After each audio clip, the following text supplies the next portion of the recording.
So the biggest issue for most of the businesses I talk to in terms of financial risk is actually they have all their eggs in this one hypothetical basket. One bad contract, one bad debt, even the shortest period of profitability challenges, and 10 years, 20 years, 30 years of hard work could be wiped out in an instant because all of their eggs, their financial eggs, are in one basket. When it goes bang, they all break. Most of the clients that I work with are working quite hard now to separate the wealth they spent decades accumulating from the risk of day-to-day opening the doors and going to work. So we're going to talk a little bit about that strategy in a moment. So where is the risk? Let's suppose you get into a bit of a cash flow glitch with your company, company A in this example. Money's a bit tight. I'm not going to be able to pay everybody that I have to pay. What's going to happen? Well, the creditors of your business may have a right to pursue directors if they're short of cash. I know limited liability is seen as an all-encompassing protection for you, but if you trade knowing you can't pay your bills when they fall due, and there's a misunderstanding here that insolvency is a minus balance sheet. I owe more money than I am owed. I have less assets than I have liabilities. That minus balance sheet is definitely a minus figure, but actually insolvency is the inability to pay my debts as they fall due. So for example, if you had a £1 million property debt-free and you were trading in your business and you went, I can't pay the tax man because all my money's sunk in that property, it doesn't matter you've got £1 million worth of value. If you can't pay the bill when it falls due, you are insolvent, okay? So it's a really technical term, and if you trade whilst you're insolvent, you can become personal liable for the debts of the company. Very rare, very unlikely, but not to be ignored.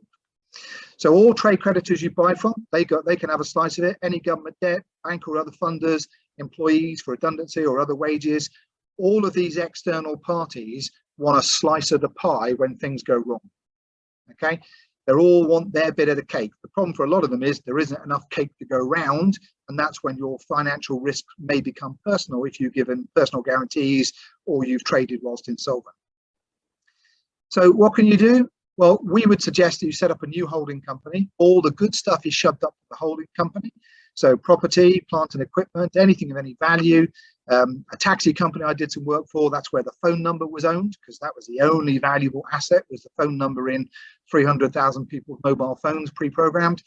But property, machinery, intellectual property, so design companies, if you own IP, etc.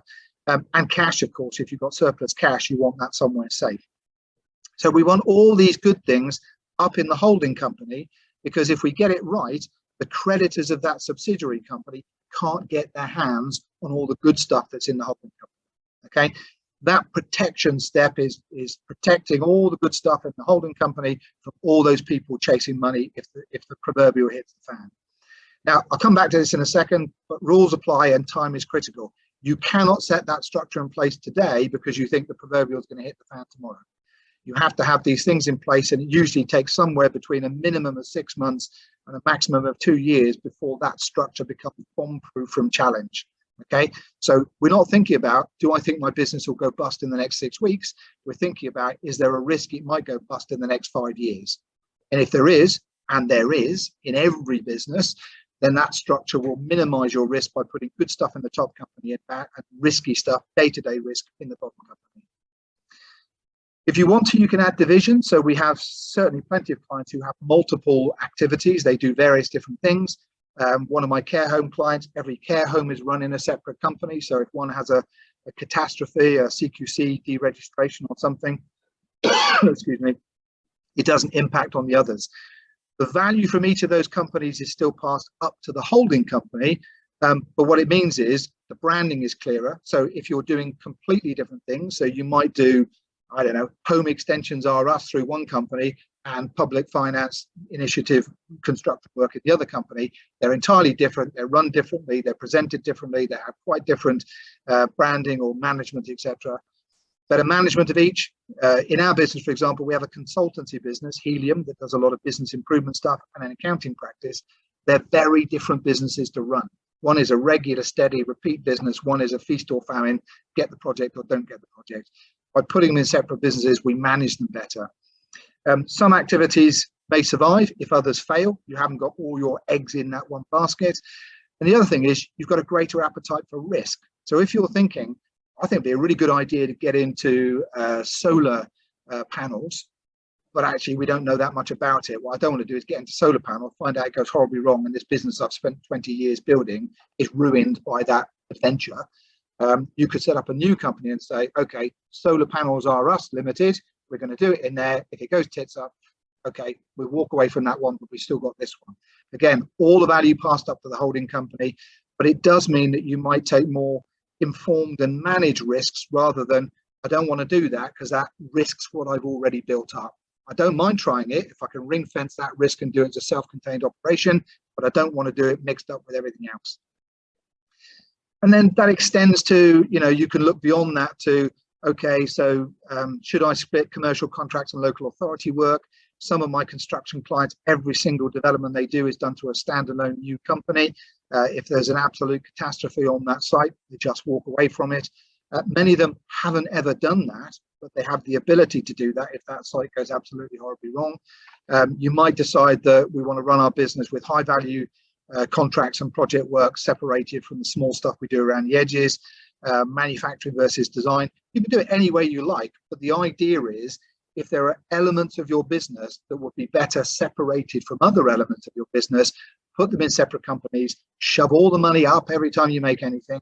So the holding company is your store of wealth and the trading business is where the risks are taken. Okay, make sense? So when we talk about managing risks, the important thing to understand is it takes time. Risks can't be mitigated tomorrow from something you've done today.